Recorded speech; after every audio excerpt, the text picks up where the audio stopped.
So Mr. Ramchandra Gowda is one of our close relative. He has been working as a carpenter from the very downtrodden.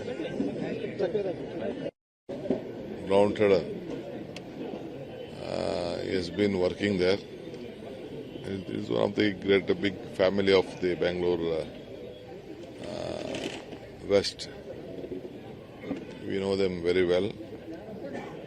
From carpenter to a graduate constituency, he has been elected for a very long time in Bangalore and served as a minister in various capacities. He never crossed the limit of political ethics. He was very to the point. It has been discussed. Whatever the speeches he has done in the assembly, council and assembly in various issues, he was limited to his subjects.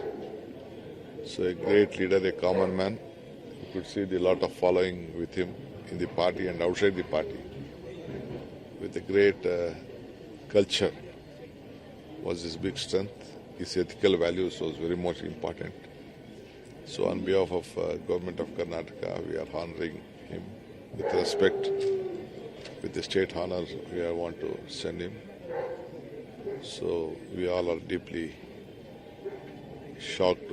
He wanted to come to my swearing ceremony. He was my relative, close relative. But his health did not permit. I also wanted to come and visit last 3-4 days back, but I could not make it up. So I am also very much guilt on this issue. Anyway, may his soul rest in peace. Let all his followers, family members will come out of this shock, and may God bless all of them. Sir, BJP stands on Tirumala protocol issues, sir, after your statement. See, I am telling you, I am telling you, it is a respect of a Karnataka state. We will go by the protocol, we will discuss with the authorities. There is nothing.